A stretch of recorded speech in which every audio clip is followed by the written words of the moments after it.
Welcome to Pera's Playbook. This is your host, Alex Pera. Let's open up our playbook and see who our guest is. Please enjoy.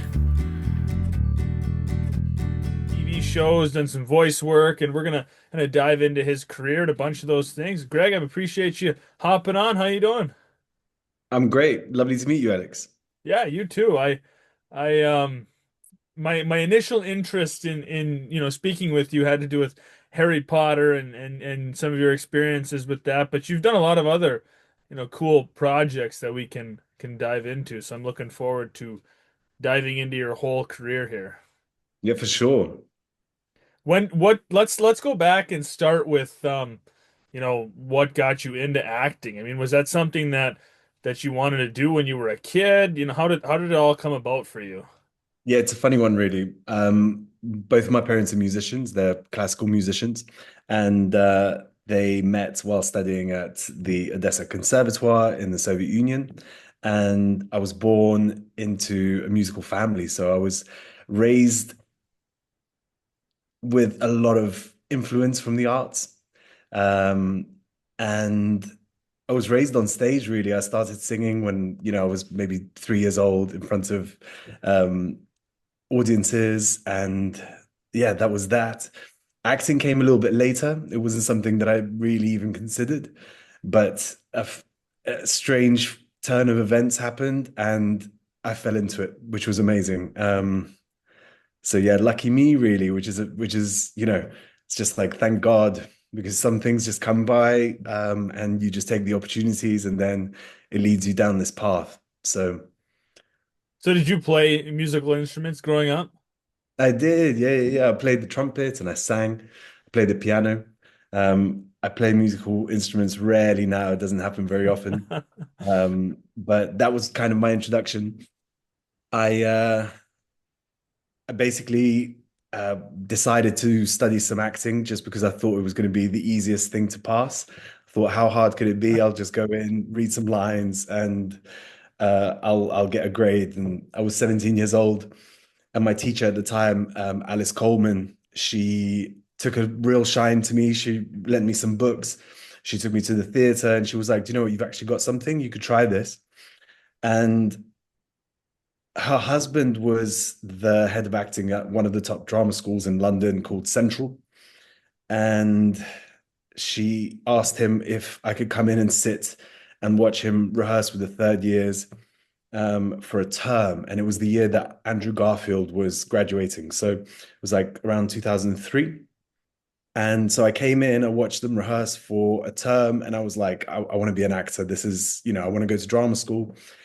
And then I know we'll come into Harry Potter in a little bit, but um, the following term, so I was finishing my A levels, and that summer I got Harry Potter and the Goblet of Fire, and I filmed that for the next 9 months while studying. And then after that, I decided to go to drama school, and I studied to become an actor, and then I trained, and that was it. I graduated in 2009, and that was my introduction into the industry. So yeah, It all took off from there, hey? it did. It was amazing, really. Yeah, beautiful, beautiful start to the industry. It's amazing to be able to work. You realize that you can actually make a living, you can make money, and there's actually an opportunity. There's ways to get into the industry. And luckily, I got into a drama school that was very well renowned, and I got an amazing training out of it. So yeah, yeah, lucky me. Yeah. Yeah, it's definitely acting is a cool job and it's an important job. Like films and TV shows are so important, right? Like there's when people have movies and TV shows that they really love and relate to, I mean, it can bring people from their lowest, if they come home from a bad day and they just watch their favorite movie or TV show, characters can do so much for people. Like acting is so important. Well, telling stories is just so primitive. It's such a part of being a human. And to be able to do that for a living is just incredible. It doesn't always happen that you tell meaningful stories. Sometimes it's just escapism, and it's just for people to get some entertainment. But there are some jobs that come about where you're like, holy smokes, like you're telling something really, really important, and you're raising issues that are really present in today's world, or you follow a character that can actually open your mind up to new ideas, and that's an incredible part of acting. I love that. I love being a storyteller, and especially in film and TV, you're just part of such a great team, and everyone is pulling in the same direction, and there's hundreds of people who are working just so that we can capture this moment and really tell a story that's meaningful, like you say. Yeah. Well, let's dive into Harry Potter.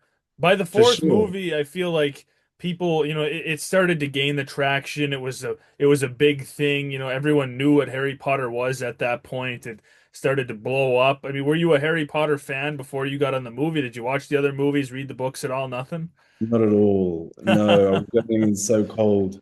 I remember an English teacher pushing a Harry Potter book at me when I was about 13 years old, and I was like, what is this? Um, I ended up reading all the books later, of course, but even whilst filming, I didn't really know what was going on. It was just like piecing little bits together, which was quite nice in a way. It was nice to just come in fresh, but at the same time, you're like, I probably would have been such a fanboy if I had read all the books, and I might have not have been so professional maybe at moments, but it was an amazing experience. I mean, what a set to walk onto, what cast. I mean, just the talent that was there was just absolutely incredible. And me being naive and not really knowing much about the industry, I had no fear. I just spoke to everyone. And you'd be on your coffee break and you'd be chatting to like Alan Rickman, asking him how you become an actor. And um, everyone was so warm on that set. It was just incredible. They really took us, in, and yeah, we had the best time. It was just an incredible, incredible experience, really. Um, the most amazing thing, we basically had two dance pieces that we rehearsed with Wayne McGregor, who is one of the most incredible choreographers in the UK. And we rehearsed at Sadler's Wells for weeks for the Durmstrang entrance and for the Great Ball scene, which was amazing. I hadn't danced before. I did some Latin dancing, I guess, and some ballroom, so I had like a little bit of a foundation. But you're working with like professional dancers and learning from them. That was the most amazing, amazing thing.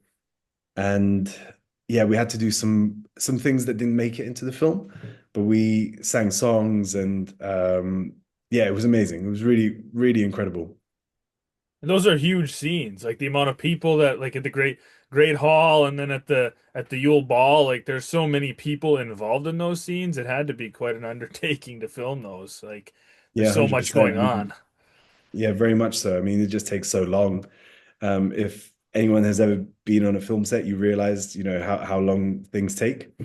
But especially for those big set pieces, I mean, it took us a while to get those. Um, but yeah, amazing. Just incredible. I mean, watching it, they captured it so well. I mean, the director was just incredible. He was just Mike Newell is just a genius director, just wonderful.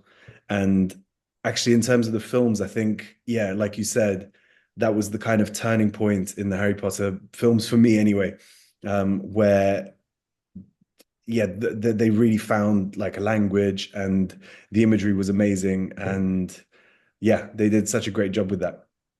Yeah, I feel like the first few movies, you can tell they're trying to find what they want, but I feel like the fourth movie onward, it's more consistent.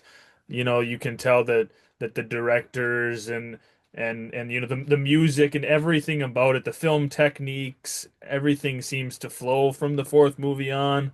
The story gets darker too, right? The action, like everything gets better. The fourth movie's my favorite. I don't know. I Oh, love the Triwizard Tournament, the Yule Ball, all that stuff. The characters are great.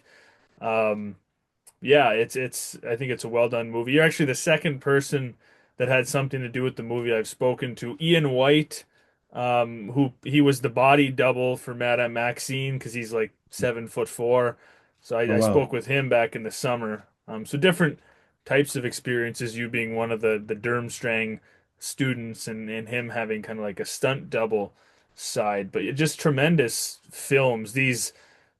I mean, you've worked on a lot of different films now, but there's different levels. I feel like Marvel movies, Star Wars, like superhero movies, Harry Potter. There are these kind of grand films. There's so many people. There's the sets are spectacular in these films, and getting to work on that's got to be, a cool thing you can check off your bucket list working on a major film. 100%. I mean, I'm so blessed to have started that, my acting journey on a set like that because it's really intimidating. If you've never been on a set like that before and you walk in and, you have to deliver, it's not easy. There's hundreds of people obviously behind the scenes, behind the camera. And then there's obviously hundreds of people on screen in the shot. So it's a lot of pressure. So I mean, I'm so grateful that I had that experience as kind of my foundation. And we didn't have too many kind of responsibilities on so many days. So it was very much you're just there, just taking everything in, watching, learning, seeing how things are done, seeing how people cope with mistakes. Um, so that was amazing. And you're right, it's like these huge movies, they're different beasts. They're really something else. It's like the amount of money that goes into stuff.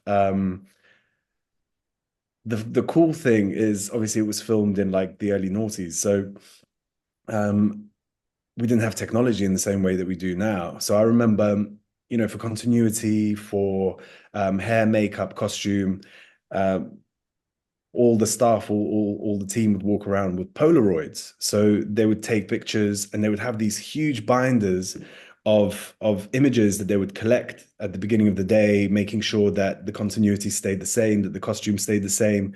Now people are walking around with iPads and you just flick through all the images that you have that you need to correlate or look back on.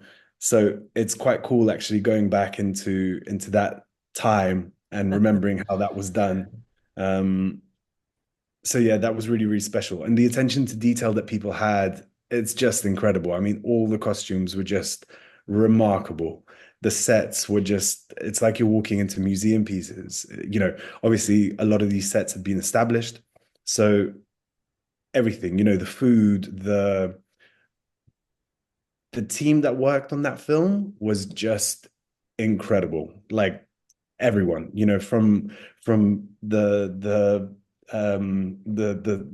grips to to catering to the stunt guys to the costume, to the actors. It was just everyone was at the top level. It was just really incredible, beautiful to watch.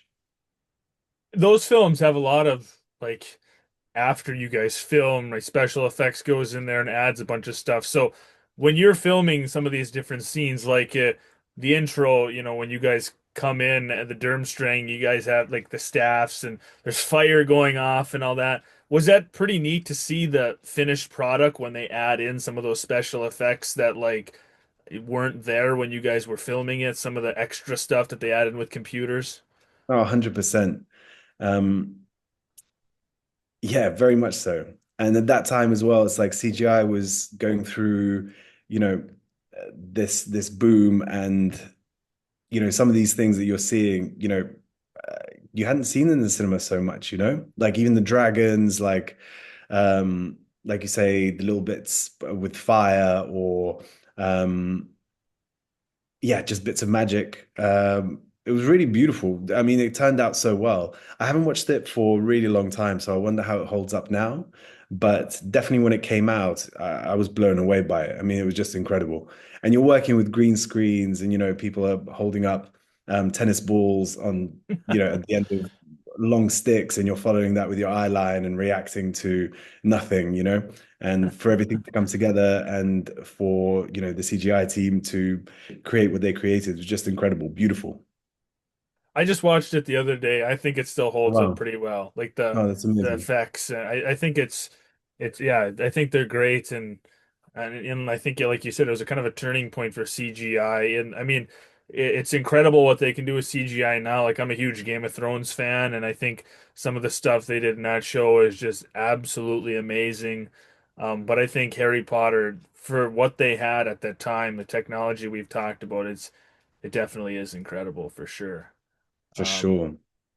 so you've worked on a lot of different projects. I think you had a little role in an X-Men movie. You did Yeah, some stuff in like World War Z. You've that's done a lot of projects along the way. Newer stuff like Kraven the Hunter, which that came out last year. So you've done some Marvel movies, like I mentioned the Marvel movies. You got to experience a little bit of that universe. You've done some Apple Plus, movies that are on Apple Plus now, and Tetris. Do you have a favorite project that you've worked on over the years? I mean, there's definitely a few that stay with you, and especially the stories, the scripts, the characters. Um, there was a film that came out last year, which was very meaningful for me. It was called Bonhoeffer, and it was directed by Todd Komarnicki. He wrote Sully. I don't know if you remember that film. Yeah, Tom Hanks, and he yeah, produced Elf back in the day. But he's been in the industry forever, for a really long time. And this was his one of his maybe his second film, I think, as a director. And it was a true story about Dietrich Bonhoeffer, who was a pastor who stood up against the Nazis and managed to rescue many Jews from Germany, and basically was executed by the Third Reich like a couple of weeks before the war ended. It's a true story, very meaningful story. The character I played had uh, a meeting with God in the film through Dietrich Bonhoeffer. He was saved. So that was a really special film to be a part of. Incredible story to tell. A story that's very meaningful for today's world. Someone who speaks truth to power is just rare. It doesn't happen very often. And to tell this story on film was just incredible. We had a cinematographer called John Matheson, who actually I worked with on X-Men First Class, and he's the most incredible cinematographer. He shot the Gladiator films. He did the first one with Russell Crowe, and then the most recent one as well. But he's just a master at work, and being shot by him, you know that he's going to capture the performance, and he's going to really look after you and take care of the actors. And then being directed by Todd Komarnicki was just a joy as well. I mean, he's just so graceful, and um, yeah, I love that experience. And the film, I think, turned out well, and it had a great reception. It was in many countries around the world in the cinema, and I think you can catch it online now. But yeah, if anyone hasn't seen it, Bonhoeffer is wonderful, great. I love that project. You mentioned Tetris. I did Tetris back in COVID time, and that film was just amazing. That was a joy. It was directed by John S. Baird, who's a Scottish director, and he's just the master as well. I mean, the way that he works with actors is incredible. And the story of Tetris is just a fascinating story. It gives you a real glimpse into what the Soviet Union was like in the late 80s, early 90s, before the Soviet Union collapsed. And that story was so meaningful because you can really dive into that world. It's a true story again. And it's the time that my parents were obviously in the Soviet Union. I was born in the Soviet Union. And so I have all of these references in terms of music, images, fashion, food, obviously the culture, I understand, the language. The majority of my acting scenes were done in Russian. And that was a really amazing project. I had the best time, even though it was COVID. We had so many restrictions, and you're being poked in the nose every couple of days to make sure that you're not, um, passing on the disease, and everyone's wearing masks on set. But we had the best time. I mean, the cast was amazing. The whole team was incredible. And I think the film came out so well as well. So I'm really proud of that project. There's another film called Ashes in the Snow, which was shot in Lithuania back in 2016. And that film was again based on a true story. It was based on a book by Ruta Stevens, who's an incredible writer, and the film was, I think it was the biggest film that Lithuania had ever produced. It was an American Lithuanian production, so they had talent from all around the world, and I played a real nasty piece of work. And I had the best time. We had lots of fighting, and it was a real gritty story about these Lithuanians that had been deported by the Soviet Union during the Second World War to Siberia. And that story was very close to home in a way.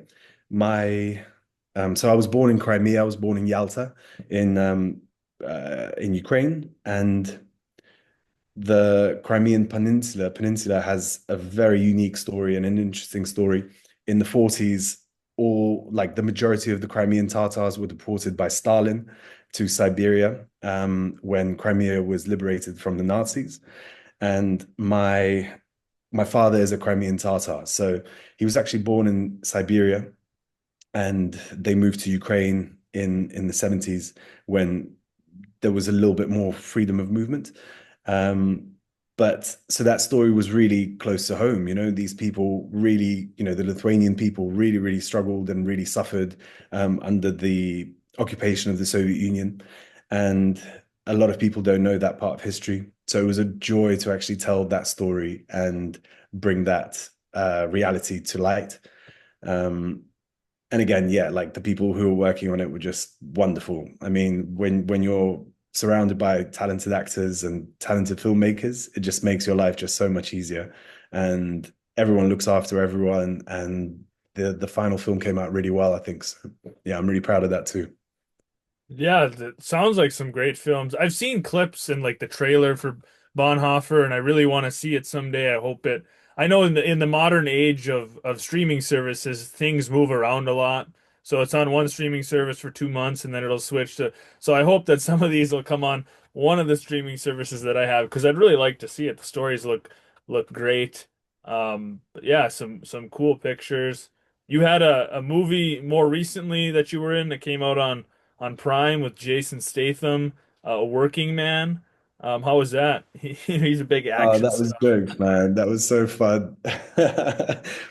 Again, it's like that's just pure escapism, you know? I mean, I felt like a kid on sets. You're shooting guns, you're fighting. We were wearing the most ridiculous costumes. So that was really fun. I had lots of tattoos done. So every morning you'd be, in the makeup van and getting all your tattoos put on and getting shots, and it was the best. I had the best time, and the stunt team on that was just incredible. I learned so much, and obviously Jason is just a master at this kind of film.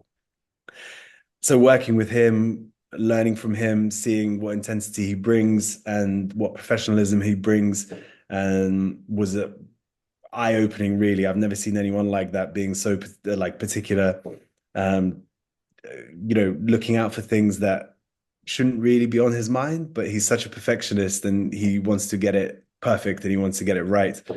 Um, so that was fun. I was working with a Polish actor, Piotr, who played my brother, and he was lovely to work with as well. And we had a nice bond on set as brothers, and offset, he was a joy to work with as well. So that was nice.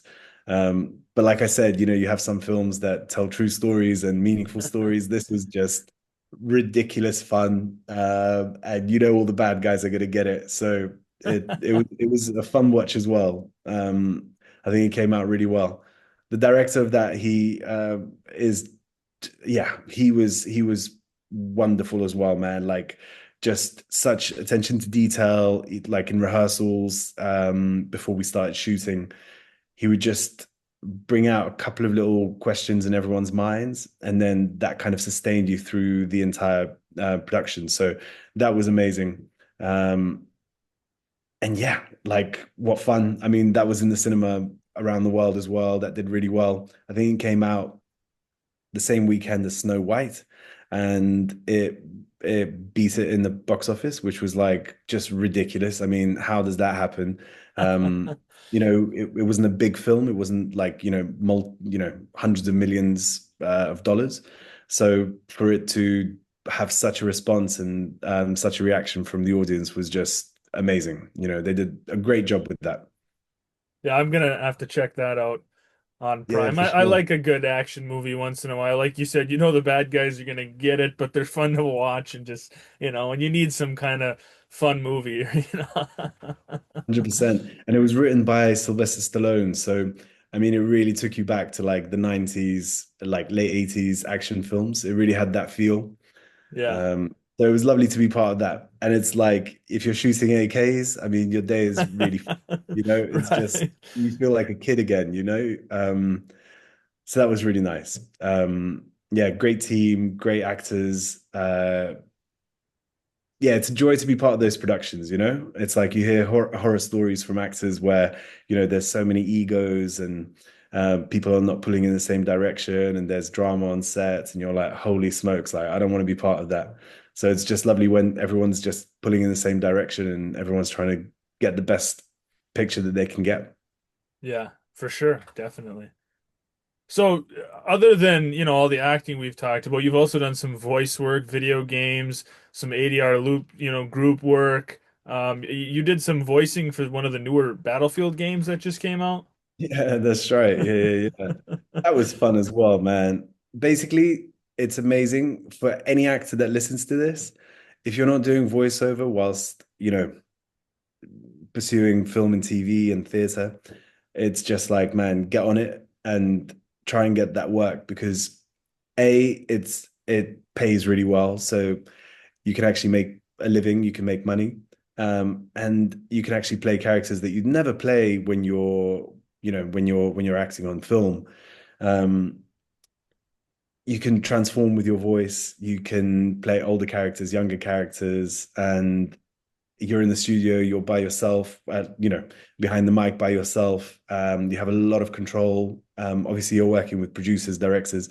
Um, but video games are so fun. I mean, you just go into this world and you create these characters. And I'm not a big gamer, but I used to be when I was a teenager. I love playing games, and it's lovely to actually dive into that world. And Battlefield as well. I mean, what a reception. I think it made like 5 million in the first weekend that it came out. I mean, like it sold 5 million copies, I think, something like that, which is just insane, insane numbers. And the reception has been wonderful. So, and that film as well, I mean, it's just like an institution in itself. I mean, it's been around for so long, and um, to be part of that was amazing. I loved that. I did Diablo like a couple of years ago, the new Diablo 4. And again, that like the reception of that was just amazing. I mean, the worlds they create is just mind-bending. And to be a small cog in that and to bring some of these characters to life was really fun. I love that. But yeah, voiceover is my bread and butter. That's like my weekly work whilst I'm auditioning, audiobooks, like you said, video games and radio and loop groups, campaigns. Uh, it's amazing. It's a really, really fun world, and you work with the same people a lot of the time. You build really strong relationships, and it's really fun. Yeah, I love it. Yeah, I don't game much anymore. Like you said, I used to do it when I was younger, and when I was in high school, I loved Battlefield 1. I really liked how it had like a World War One setting. I played that game so much. I had played Battlefield 4 a little bit when it was out, but the Battlefield game franchise has been a huge like first person shooter action game franchise for a long time. So yeah, a cool one to be a part of for sure. 100%. Yeah. Yeah, I'm looking forward to playing that. I haven't played Battlefield for many years, like you said. Yeah, like you anyway. I feel like I don't have the time or maybe I just don't want to use my time for that as much anymore. Occasionally I will play with my friends if they like come over, we'll play Mario Kart or something just totally random, but I don't find myself interested to just sit and game for hours every night online. Like, I don't Man, know. it's so addictive. Like I have such an addictive personality that it's like if a game hooks me, oh God, Yeah. the amount of hours I've lost. Maybe that's Um, what it is too. Maybe I don't want to, I just know I'll get sucked in, so I don't want yeah, to. it's opening Pandora's box, honestly. It's yeah, wild. I mean, the storytelling that gets told in these games is just unbelievable. So you're just so in it. You're so invested and yeah. Yeah, I don't know. I haven't got the time for that anymore. Like I wish I had the time to just, blow a weekend and or 2 weeks just playing games. I'd love that. But yeah, that's not my reality now.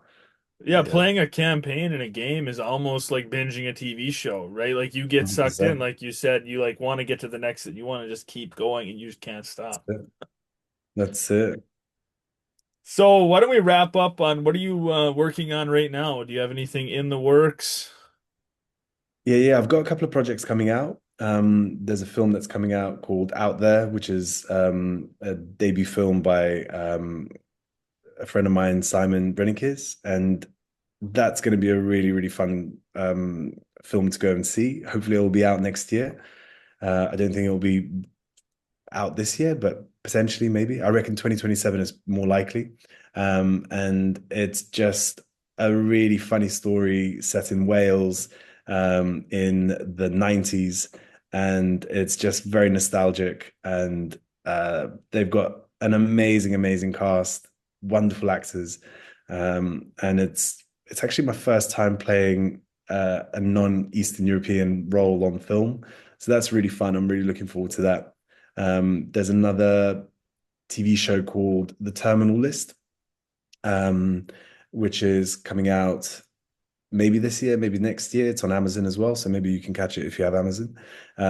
But that's starring Chris Pratt. I mean, that's been a success in the first couple of seasons that it's done, and that was a great shoot. We had so much fun. I was shooting in Morocco last year, and it was amazing. I mean, the team on that and the scale of that, it reminded me of those films, those Marvel films, and which is quite rare for a TV show. So, um, yeah, I'm looking forward to that.